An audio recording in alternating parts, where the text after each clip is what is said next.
तर जय बोले सरांना स्वागत आहे तुमच्या माझ्या न्यू ब्लॉगमध्ये. आजची स्टोरी थोडी युनिक आहे. मी तो चलिए शुरू करते हैं. चाललो होतो ग्रेप काउंटी हॉटेलला, जे मी तिथे मागे गेलो होतो ब्रिज विला म्हणून रिसॉर्ट आहे तिथे.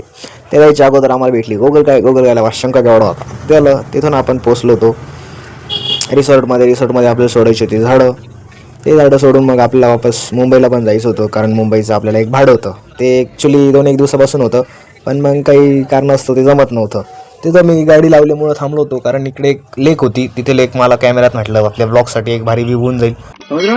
मग म्हटलं दाखवून तर लेक पाहतो मी तिथं मस्त बिदक बोटिंग सगळं होतं. तिथून मी निघालो. संध्याकाळी आपण 5-6च्या दरम्यान गाडी लोड करून निघालो मुंबईच्या दिशेने निघालो. कसारा घाटात लगेच सापसूप निघालो. त्याच्यानंतर सरळ जात होतो मस्त गाणी बिणी ऐकत जात होतो. सोबत माझे वडील आणि सोबत 3 लेडीज, कारण त्यांना पण मुंबईला यायचं होतं, त्यांचं सामान होतं. त्याच्यामुळे आम्ही सर्व तिथून निघालो. त्याच्यानंतर पडग्याच्या टोल नाक्याला चहा खूप भारी वाटतो, मलाईदार चहा. म्हणजे मस्त चहा बी मारून टोल नाक्यापासून निघालो. कारण तिथून पुढे थोडी आपली गाडी लावलेली होती, वॉकिंग डिस्टन्सवर होती थोडी, कारण आजूबाजूला तुम्ही बघताय का पूर्ण ट्रक लावलेले होते. ट्रक लावलेला असल्यामुळं आपल्या गाडीला जागाच नव्हती लावायला, त्याच्यामुळे थोडी पुढे लावली होती. आणि सोबत होते माझे वडील. ते झालं. त्याच्यानंतर तिथून आपण निघालो. ही आहे आपली रामप्यारी. इथे पोचलो आपण स्पॉटला पोचलो. पवईला होते महात्मा फुले नगर. तुम्हाला माहिती असेल तर कमेंटमध्ये सांगा. लोकांसाठी 2 शब्द बोललो, कारण तिथल्या लोकांचा स्वभाव मला एकदम आवडला होता. म्हणजे एवढे भारी लोक होते ना, त्यापैकी मला नाही का विचारलं की आता बसा चहा पाणी घ्या.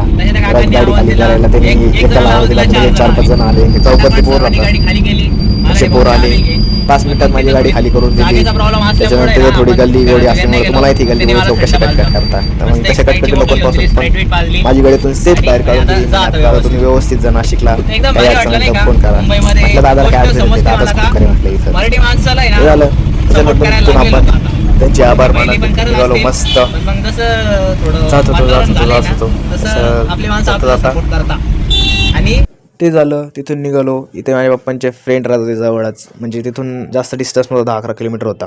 मग ते बोलले तू ये म्हणे सामान सोडून. तर मी आलो माझ्या मित्राला भेटून. मग मित्राला भेटून आल्यानंतर त्यांनी त्याचं करंट लोकेशन टाकलं. तर मग मी आलो, त्यांचीच वाट पाहत होतो. मग इथून आम्ही दोघे निघालो. पडगा पास करून आलो तो या हॉटेलला. हॉटेलचं नाव होतं मोती महल. जेव्हा पण मी मुंबईला तेव्हा ह्याच हॉटेलला जेवण करतो, कारण बाकीच्या हॉटेलपेक्षा इथं जेवण पण भारी भेटतं आणि आपल्या बजेटमध्ये पण राहतं. भाडं पण परवडतं, जेवण पण परवडतं, सगळ्याच गोष्टी होता. आणि इकडं मागवली होती आम्ही मटर पनीरची भाजी. तशी भाजी एकदम क्वालिटी होती आणि विचारू नका. रोट्या पण आता मस्त गरम मस्त जेवण करून घेतलं. त्याच्यानंतर मस्त एक चहा मारला. चहा मारून आपण परत निघालो हॉटेलकडं. म्हटलं थोडं हॉटेलचा ॲम्बियन्स दाखवू. हॉटेलची पार्किंग एवढी